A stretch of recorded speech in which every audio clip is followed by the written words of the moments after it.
My name is Elena Brooks. I'm 37 years old, and until last Christmas, I still believed that if you kept showing up for family, eventually they'd meet you halfway. I was wrong. Christmas had always been complicated in our family, but never openly cruel. Passive comments, sure. Forgotten details. Little reminders that I wasn't quite aligned with the version of success my parents admired. But nothing sharp enough to cut. Nothing that couldn't be smoothed over with silence and effort. That year, I told myself things would be different. I had just gotten promoted. Nothing flashy, but stable, respectable. I had a small house of my own, a quiet life. I even offered to host Christmas Eve dinner, thinking maybe if I made things easier, warmer, simpler, we could finally just be a family. My mom insisted we do it at her place instead. "It's tradition," she said, and what she really meant was control. So on December 24th, I packed my car with gifts I'd wrapped carefully the night before. Not expensive things, thoughtful things. My dad's favorite dark roast coffee, my mom's hand cream she liked but never bought for herself, a small wooden train set for my nephew Caleb because he'd once pointed at one in a store window and whispered like it was a secret. I left my house early. Snow was falling lightly, the kind that makes everything look forgiving. I remember thinking, maybe this is a good sign. I arrived 10 minutes before everyone else. My mom answered the door already irritated, like my presence had interrupted something important. "Oh, you're early," she said, scanning the bags in my hands instead of my face. "I wanted to help," I said. She stepped aside without responding. Inside, the house smelled like cinnamon and roast meat. Decorations were everywhere, but nothing had my touch on it. No childhood ornaments, no photos of me, just framed pictures of my brother Jason and his family. Jason with his arm around his wife, Jason's kids in matching sweaters, Jason's life, perfectly centered. I started setting the table quietly. My dad sat in his chair watching the news, volume too loud. He didn't look up. By the time everyone else arrived, the room was full, but somehow I felt smaller. Jason breezed in last, loud and confident, his voice filling space effortlessly. His wife, Marissa, followed, already criticizing the parking situation. Their son, Caleb, ran past me without saying hello. Dinner was tense in that familiar way that pretends to be polite. They talked about Jason's work, Jason's plans, Jason's stress. My mom laughed at everything he said. My dad nodded like each word was wisdom. At one point, Marissa asked me, "So you still at that same job?" I said, "I got promoted, actually." She smiled thinly. "Oh, that's nice." That was it. No follow-up, no curiosity. I tried not to let it settle in my chest. After dinner, as we moved into the living room, my mom handed out dessert plates. She gave Jason's family theirs first, then my dad, then herself. I waited, standing awkwardly near the doorway. Finally, she looked at me and frowned. "Why did you come to Christmas?" she said. Not loudly, not joking, just annoyed. The room went quiet. Jason looked at his phone. Marissa pretended to adjust her napkin. My dad stared straight ahead. I waited for someone to laugh, to soften it, to say, "Mom, what are you talking about?" No one did. "I mean," my mom continued, waving her hand like I was a misplaced object, "you don't really participate anymore. You don't need us. You always look uncomfortable. It just feels like you're forcing it." Forcing it. I felt heat rise up my neck, but I didn't raise my voice. "I came because it's Christmas," I said. "Because you're my parents." She sighed. "See, this is what I mean. You always make it emotional." Jason finally looked up. "Mom's just saying if it's awkward for you, you don't have to pretend." Pretend? I looked around the room, at the gifts still unopened near the tree, at the couch where there was no space for me to sit, at the expressions that avoided mine. Something shifted, not broke, shifted. I picked up my coat. "I think I'll head out," I said calmly. My mom scoffed. "You're being dramatic." I nodded.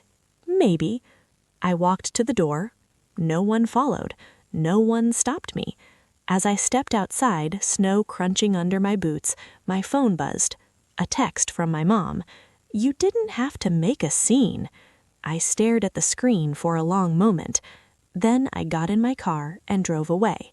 I didn't cry. Not then. The next morning, I woke up to silence. No apology, no explanation, just a single group message from Jason showing a photo of his family opening gifts. I didn't reply. I spent the day cleaning my house, organizing drawers I'd ignored for years. Late in the afternoon, as I sorted paperwork, I found something I'd forgotten. A folder. Inside were loan documents.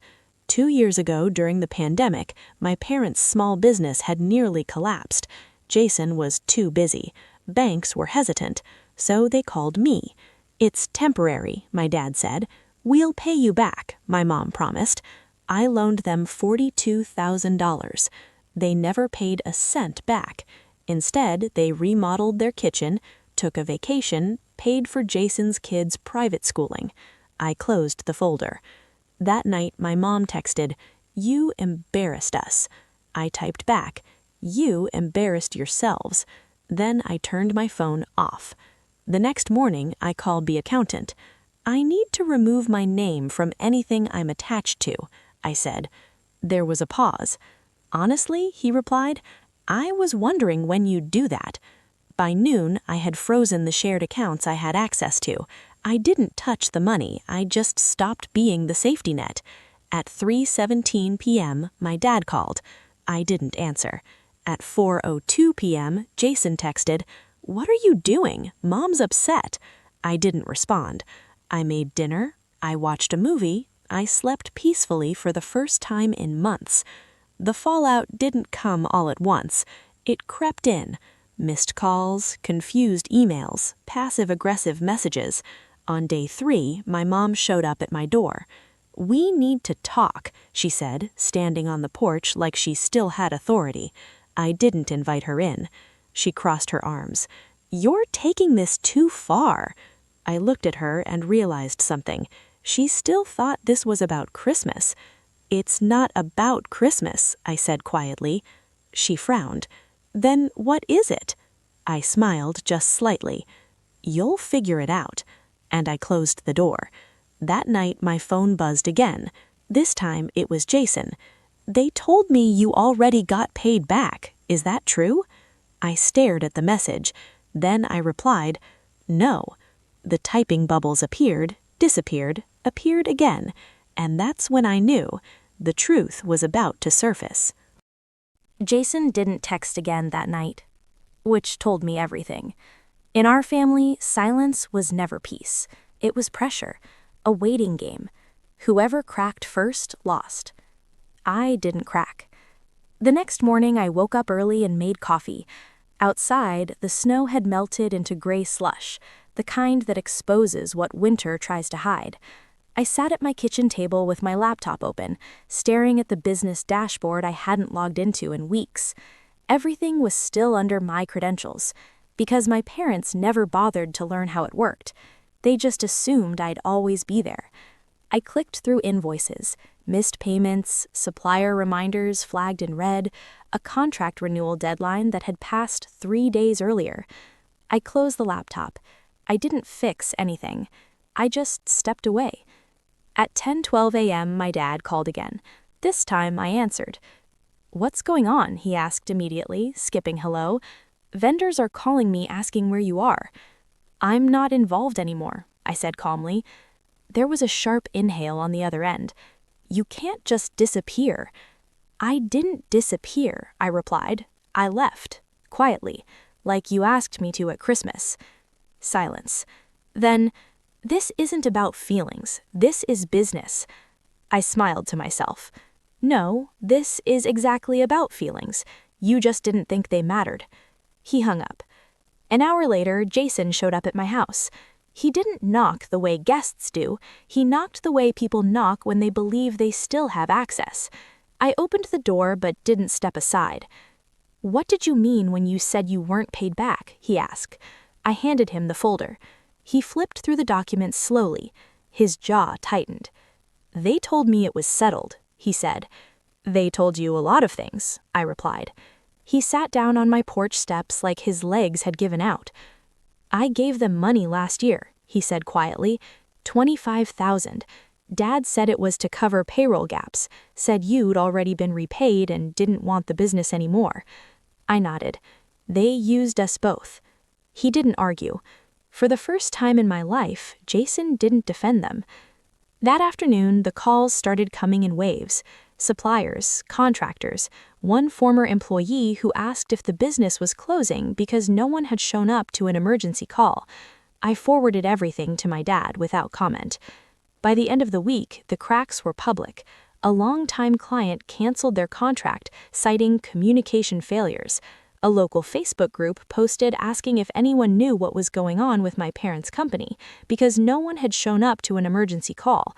My mom texted me, "Do you feel good about this?" I typed back, "I feel honest." She didn't respond. On Friday, Jason called again. They admitted it. Not fully, but enough.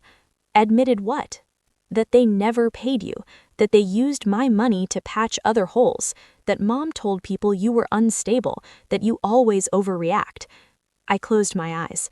Somehow it still hurt, not because it was new, but because it was confirmed.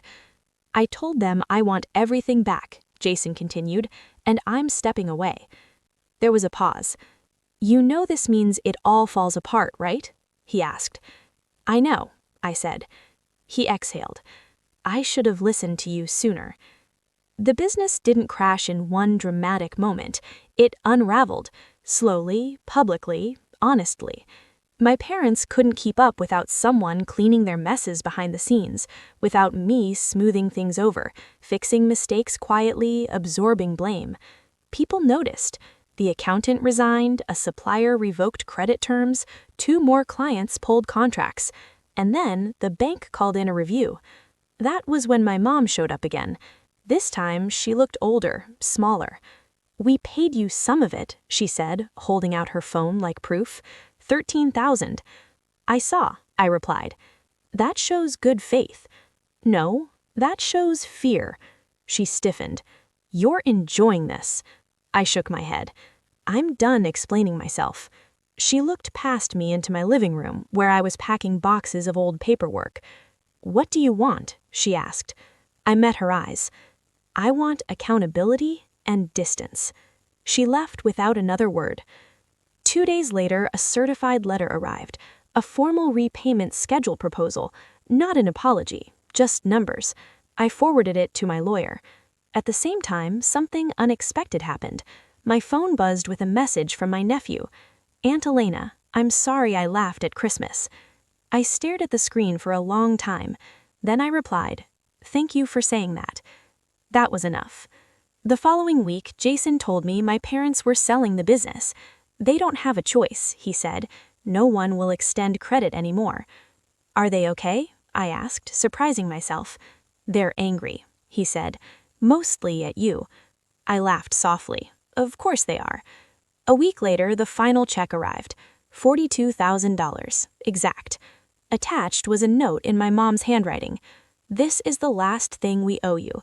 We hope one day you'll understand." I folded the note once and put it in the drawer. Understanding wasn't required anymore. That Christmas, I didn't go anywhere. I stayed home. I made dinner for myself. I watched snow fall again, lighter this time. Jason stopped by briefly with a small gift and an awkward hug. "They're still not talking to me either," he admitted. "Give it time, or don't." He smiled sadly. "I finally see it." When he left, I sat on my couch surrounded by quiet that didn't feel empty. It felt earned. I thought about that moment in my parents' living room. My mom's voice. "Why did you come to Christmas?" I had come because I believed love meant endurance. I left because I learned love also means leaving when you're not respected. Walking away didn't make me the villain. It made me free. And karma? Karma didn't scream. It didn't humiliate. It just stopped protecting the people who never learned gratitude. And that was enough.